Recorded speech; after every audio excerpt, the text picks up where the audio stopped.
ఇవాళ గౌరవ ముఖ్యమంత్రి రేవంత్ రెడ్డి గారిని మేము సూటిగా ప్రశ్నిస్తా ఉన్నాం. మరి పార్టీ సభకు ప్రభుత్వం యొక్క నిధుల్ని మీరు ఎందుకు వాడుతూ ఉన్నారో తెలంగాణ ప్రజలకు దయచేసి తెలియజేయవలసిందిగా మేము కోరుతా ఉన్నాం. పార్టీ సభ పెట్టుకోవడానికి వేరే ప్రాంగణం చూసుకుని ఉండొచ్చు, వేరే చోట చూసుకుని ఉండొచ్చు. మీరు అధికారికంగా ప్రభుత్వం యొక్క హెలికాప్టర్ వేసుకొని పోయి ఇంద్రవెల్లిలో సభ పెట్టి దాన్నే పార్టీ మీటింగ్గా కన్వర్ట్ చేసుకోవడం ఇదేం న్యాయమో ఒకసారి తెలంగాణ ప్రజలకు మీరు తెలియజేయాలి. అదేవిధంగా మొత్తం నిన్న మీటింగ్కి పెట్టిన ఖర్చు ఎంత, దాంట్లో కాంగ్రెస్ పార్టీ మరేమన్నా వేదిక వాడుకున్నందుకు, కుర్చీలు వాడుకున్నందుకు, లైట్లు వాడుకున్నందుకు ప్రభుత్వానికి ఏమన్నా ఫీజు కట్టించారో కూడా ముఖ్యమంత్రి గారు తెలియజేయవలసిందిగా ఈ సందర్భంగా నేను కోరుతా ఉన్నాను. అదేవిధంగా ఇంద్రవెల్లిలో నిన్న గౌరవ ముఖ్యమంత్రి గారు రేవంత్ రెడ్డి గారు నేను కాంగ్రెస్ పార్టీ చేసిన తప్పిదాలకు క్షమాపణ చెప్తా ఉన్నాను, తెలంగాణ బిడ్డలను కాంగ్రెస్ పార్టీ పొట్టన పెట్టుకుంది, ఆ కుటుంబాలన్నిటి కూడా క్షమాపణ చెప్తా ఉన్నారని కోరినారు. మంచిదే, మంచి పరిణామం. ఇప్పటికన్నా తప్పులు తెలుసుకుంటా ఉన్నారు కాంగ్రెస్ పార్టీ వాళ్ళు. మరి అదే రీతిన మలిదశ తెలంగాణ ఉద్యమంలో బలైపోయినటువంటి అమరవీరులందరికీ కూడా ముఖ్యమంత్రి గారు క్షమాపణ చెప్పాలని ఈ సందర్భంగా నేను డిమాండ్ చేస్తా ఉన్నాను. మీరు నెక్స్ట్ కార్యక్రమం తీసుకున్నప్పుడు తెలంగాణ రాష్ట్రానికి సంబంధించి ఏ కార్యక్రమం తీసుకున్నా అమరవీరులకు క్షమాపణ చెప్పడంతో మొదలు పెట్టాలని చెప్పి నేను డిమాండ్ చేస్తూ ఉన్నాను. అదేవిధంగా నిన్న గౌరవ ముఖ్యమంత్రి గారు అనేకమైనటువంటి విమర్శలు మాట్లాడుతూ ఒక మాట అన్నారు. రాబోయే రోజులలో ప్రభుత్వం పరంగా ఏదైతే 500 రూపాయలు గ్యాస్ సిలిండర్ మాఫీ చేస్తామని చెప్పినామో ప్రభుత్వ పరంగా ఆ కార్యక్రమాన్ని పెట్టుకుంటాం, లక్షలాది మంది మహిళలతో ఆ కార్యక్రమాన్ని ప్రభుత్వ పరంగా ఏర్పాటు చేస్తాం, దానికి ప్రియాంక గాంధీ గారిని పిలుస్తామని చెప్పడం జరిగింది. ఇవాళ ముఖ్యమంత్రి గారిని నేను సూటిగా ప్రశ్నిస్తా ఉన్నాను, ప్రియాంక గాంధీ గారిని ఏ హోదాలో మీరు పిలుస్తా ఉన్నారు? ఆమె కనీసం దేశంలో ఇంతవరకు ఏ ఒక్క గ్రామం నుండన్నా సర్పంచ్గానన్నా గెలిచిందా, ఎమ్మెల్యేగా గెలిచిందా, ఎమ్మెల్సీగా గెలిచిందా? పోనీ మన రాష్ట్రంలో ఇప్పుడు ఏదన్నా ప్రోటోకాల్లో ఉన్నదా ఆమె?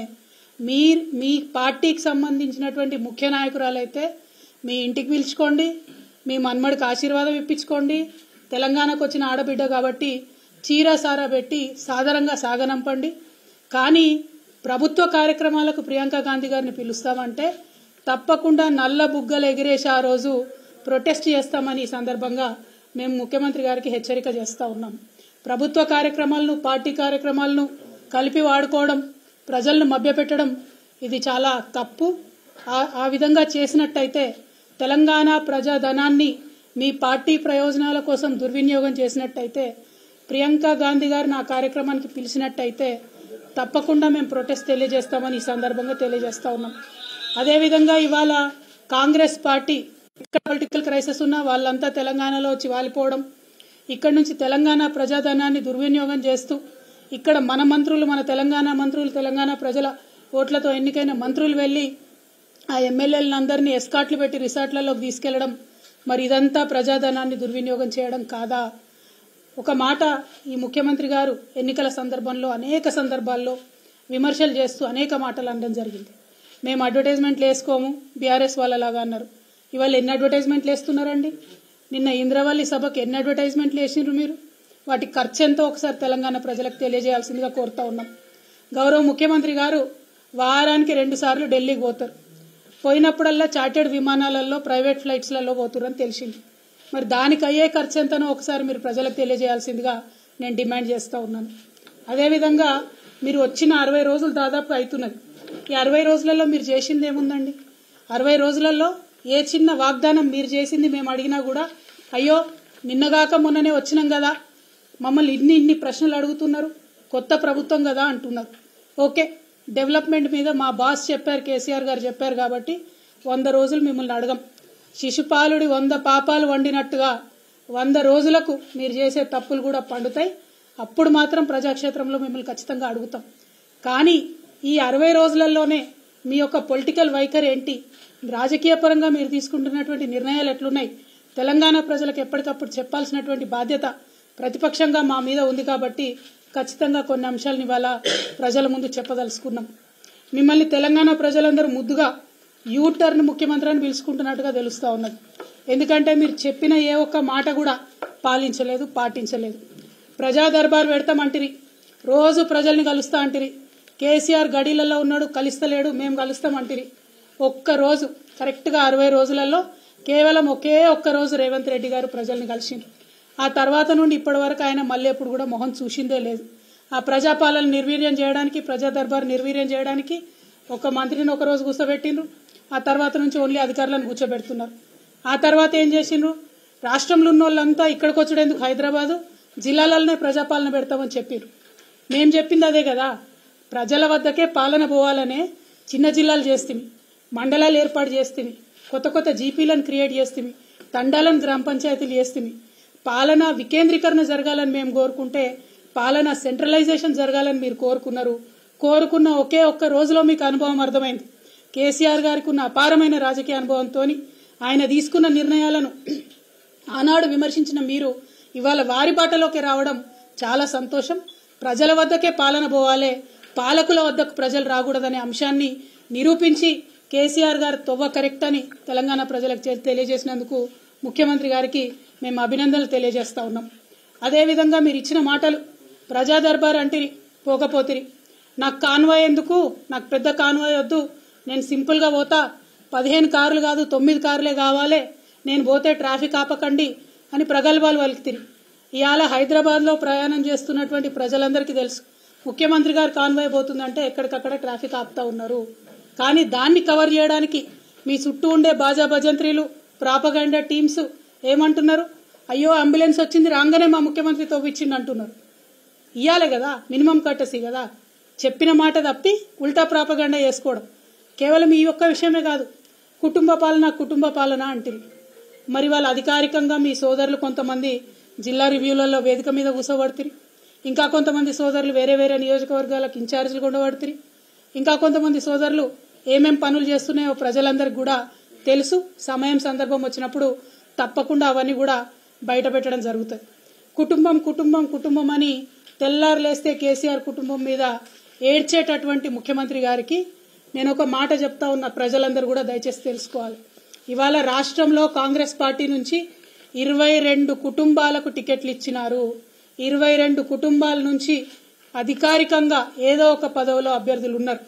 గడ్డం వినోద్ గారు, గడ్డం వివేక్ గారు, కోమటిరెడ్డి వెంకటరెడ్డి గారు, కోమటిరెడ్డి రాజగోపాల్ రెడ్డి గారు, మైనంపల్లి రోహిత్ రావు గారు, మైనంపల్లి హనుమంతరావు గారు, ఉత్తమ్ కుమార్ రెడ్డి గారు, పద్మావతి రెడ్డి గారు, జువ్వాడి నరసింహరావు గారు, రత్నాకర్ రావు గారి కొడుకు, కూచాడి శ్రీహర్రావు గారు, రత్నాకర్ రావు గారి కుటుంబ సభ్యుడే, దుద్దిల్ల శ్రీధర్ బాబు గారు, మాజీ మంత్రి శ్రీపాదరావు గారి కొడుకు, ఒడితెల ప్రణవ్ గారు, తాత మాజీ ఎంపీ సింగాపురం రాజేశ్వరరావు గారు, దామోదర్ రాజ్ నరసింహ గారు, తండ్రి మాజీ మంత్రి సి రాజ్ నరసింహ గారు, అట్లానే చెరుకు శ్రీనివాసరెడ్డి గారు, ముత్యం రెడ్డి గారు కుమారుడు, పి విజయారెడ్డి గారు, పీజేఆర్ గారి బిడ్డ, అట్లనే కోట నీలిమ గారు, సనత్ నగర్ కాంగ్రెస్ జాతీయ నాయకుడు పవన్ ఖేడా భార్య ఈమె.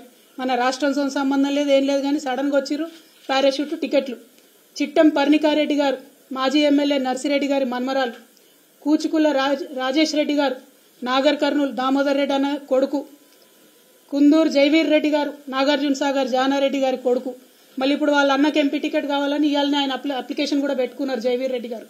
కొండా సురేఖమ్మ గారు, మాజీ ఎమ్మెల్సీ కొండా మురళి భార్య, మల్లు బట్టి విక్రమార్క, అదేవిధంగా వాళ్ళ సోదరులు మల్లు అనంతరాములు గారు, మల్లు రవి గారు వారి తండ్రి గారు, వారు మొత్తం కుటుంబ నేపథ్యమే. ఇవాళ మల్లు బట్టి విక్రమార్క గారి భార్య ఖమ్మం ఎంపీ టికెట్ రేసులో కూడా ఆవిడ ఉన్నారు. మరి పట్లోళ్ల సంజీవ్ రెడ్డి గారు, మాజీ ఎమ్మెల్యే పట్లోళ్ల కృష్ణారెడ్డి గారి కొడుకు, మదన్ మోహన్ రావు గారు, వారిది కూడా కుటుంబ నేపథ్యమే. ఇట్లా ఒక్కొక్కటి చూసుకుంటూ పోతే గిన్ని కుటుంబాలకు మీరు ప్రోద్బలం ఇస్తున్నారు, ఇన్ని కుటుంబాలకు మీరు పోటీ చేసే అవకాశం ఇచ్చారు, ఇన్ని కుటుంబాలను మీరు మోస్తున్నారు. మళ్ళీ ఇలా కోమటిరెడ్డి రాజగోపాల్ రెడ్డి గారు ఏమంటారు, మా అన్నకు మంత్రి పదవి ఉంటే ఏమవుతుంది, నాకు రాదా మంత్రి పదవి అంటారు. మీరు మా మీద మాట్లాడే అర్హత మీకుందా?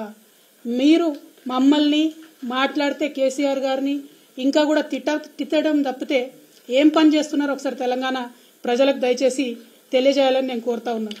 అదేవిధంగా రేవంత్ రెడ్డి గారు వైఖరి చూసుకుంటే ప్రమాణ స్వీకారం చేసిన రోజు జై సోనియమ్మ, సోనియా గాంధీ కాలు మోకడం, జై తెలంగాణ అన్న మాట ఇంతవరకు రాలే. ఇంతవరకు జై తెలంగాణ అన్న మాట మన తెలంగాణ రాష్ట్ర ముఖ్యమంత్రి గారి నోటి నుండి రాలే. అమరవీరులకు ఇంతవరకు ఒక్కసారి నివాళులు అర్పించలే.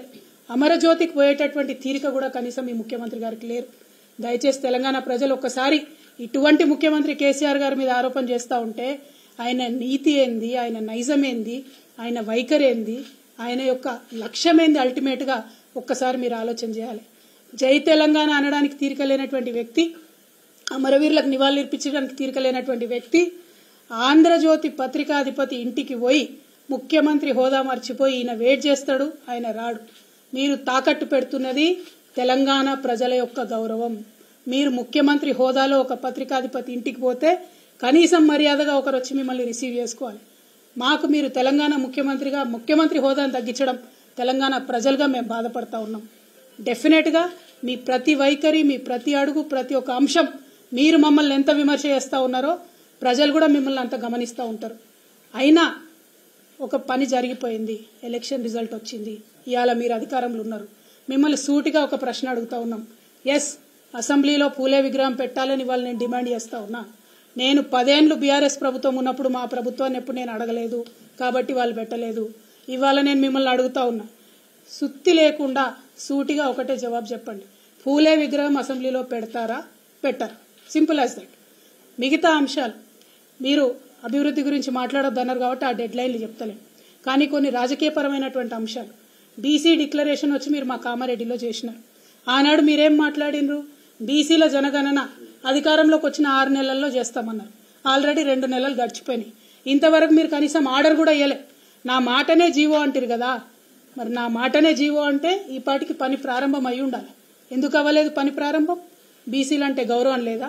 బీసీలకు 6 నెలల లోపల మీరు జనగణన చేపట్టకపోతే మీరు వాగ్దానం చేసినట్టు 42% రాజకీయంగా రిజర్వేషన్లు ఎట్లు ఇస్తారు? ఈసారి మిస్ అయితే మళ్ళా 5 ఏళ్ల పాటు బీసీలకు రాజ్యాధికారంలో వాటా ఎట్లా ఇస్తారు? మేము మిమ్మల్ని తొందర పెట్టడానికి, ఈ ఎజెండా ఇప్పుడే చేయమని అడగడానికి ఒకటే కారణం. 42% బీసీలకు రిజర్వేషన్ ఇవ్వాలంటే వితిన్ 6 months మనకు రిజల్ట్ రావాలి జనగణన, తర్వాతనే రిజర్వేషన్ ఇచ్చేటటువంటి ఆస్కారం ఉంటుంది. అట్లానే ఎల్లుండి శాసనసభ కార్యక్రమాలు జరగబోతా ఉన్నాయి 10వ తారీఖు నాటి నుంచి. మరి ఆనాడు జరిగే శాసనసభలో ఈసారి పెట్టే బడ్జెట్లో మీరు వాగ్దానం చేసినట్టుగా బీసీలకు 20,000 కోట్లు కూడా మీరు బడ్జెట్లో పెట్టాలని చెప్పి ఈ సందర్భంగా నేను డిమాండ్ చేస్తా ఉన్నాను. 2 ప్రధానమైన డిమాండ్లు. మనకు బీసీలకు రాజ్యాధికారం మిస్ అవ్వకుండా 42% వాటా ఇస్తా అని మీరు వాగ్దానం చేశారు కాబట్టి తక్షణమే జనగణన ప్రారంభించండి. ఇంద్రవెల్లి సభకు అయిన ఖర్చు ఎంత? నిత్యం ఢిల్లీ వెళ్ళడానికి స్పెషల్ ఫ్లైట్, చార్టర్డ్ ఫ్లైట్లు వేసుకొని వెళ్తున్నారు. ఇదంతా ప్రభుత్వ ఖర్చుతో వెళ్తున్నారు కదా అని యూటర్న్ ముఖ్యమంత్రిగా రేవంత్ రెడ్డి మారాడు అని చెప్పి చాలా అభ్యంతరకరమైనటువంటి కామెంట్స్ చేసింది. అమ్మ తల్లి, నేను ఒక్కటే అడుగుతా ఉన్నా, భద్రాద్రి శ్రీరాముడికి పట్టు వస్త్రాలు పట్టుకొని పోయిండు మీ అన్న కొడుకు. ఆయన ఏ హోదాలో పోయిండో దానికి ఒక్కదానికి ఆన్సర్ చెప్తే వీటన్నిటికీ కూడా ఆన్సర్ దొరుకుతుంది అనేది నేను తెలియజేస్తా ఉన్నాను. ప్రభుత్వ నిధుల దుర్వినియోగం గురించి మాట్లాడే నైతిక హక్కు మీకు అస్సలు లేదని చెప్తా ఉన్నాను. ఈరోజు 100 కోట్లు 200 కోట్లు పెట్టి మీ సొంత ఫ్లైట్ కొనుక్కునే స్థాయికి మీరు ఎట్లా ఎదిగారు అని అడుగుతా ఉన్నాను. అమెరికాలో అంట్లు దోమికున్నటోళ్ళు వచ్చి ఈరోజు తెలంగాణ ప్రజల సొమ్మును దోసుకొని తిని కోట్లకు పడగలెత్తి ఈరోజు ప్రజాధనాన్ని దుర్వినియోగం చేసింది మీరు కాదా అని చెప్పి అడుగుతా ఉన్నాను. ఈరోజు లిక్కర్ స్కామ్లో ఇరుక్కొని లిక్కర్ రాణిగా పేరొంది ఈరోజు బీజేపీ కాళ్ళ మీద పడి మిమ్మల్ని అరెస్ట్ చేయకుండా ఈరోజు మీరు ఇది ఇంటర్నల్గా అండర్స్టాండింగ్తో పోయి ఈరోజు బయట పడ్డది మీరు కాదా అని చెప్పి అడుగుతా ఉన్నాను. కాబట్టి కాంగ్రెస్ పార్టీని ఈరోజు ప్రజలు విశ్వసించారు, మిమ్మల్ని బీజేపీ పార్టీని నమ్మలేదు కాబట్టే, మీరు చేసే మోసాలు గుర్తించారు కాబట్టే, మీరు చేస్తున్న ప్రజాధనం యొక్క దుర్వినియోగాన్ని గుర్తించారు కాబట్టే, పేదల గురించి పట్టించుకోవడం లేదు కాబట్టే ఈరోజు పేదల పాలన అంటే కాంగ్రెస్ పార్టీ ద్వారానే అవుతుందని వాళ్ళు తెలుసుకున్నారు కాబట్టి ఈరోజు కాంగ్రెస్ పార్టీని అధికారంలోకి తీసుకొచ్చారు. మళ్ళీ కూడా పార్లమెంట్ ఎన్నికలు రాబోతా ఉన్నాయి. నేను ఈ వేదిక మీద నుంచి కవిత గారిని చెప్తా ఉన్నాను, అమ్మ నిలబడు, మళ్ళీ నిజామాబాద్ నుంచి నిలబడతావా? ఒకవేళ ఆడ ఓడిపోయినా అని చెప్పి భయపడి ఇంకో దగ్గర నుంచి నిలబడతావా? ఎక్కడి నుంచి నిలబడతావో నిలబడు తల్లి. ఈసారి నిన్ను కూడా ఖచ్చితంగా మళ్ళీ ఈ తెలంగాణ ప్రజలు ఓడగొడతారు. హాయ్ ఫ్రెండ్స్, మా ఫ్యూచర్ టుడే ఛానల్ చూస్తున్నందుకు చాలా థ్యాంక్స్. మరిన్ని లేటెస్ట్ వీడియోస్ కోసం వెంటనే సబ్స్క్రైబ్ చేయండి. అలాగే ఈ బెల్ ని కూడా రింగ్ చేసేయండి. మా లేటెస్ట్ వీడియోస్ నోటిఫికేషన్స్ అన్నీ మీ మొబైల్లో వస్తాయి. మా వీడియోస్ మీకు నచ్చితే లైక్ చేయండి, షేర్ చేయండి, నచ్చకపోతే కామెంట్ చేయండి.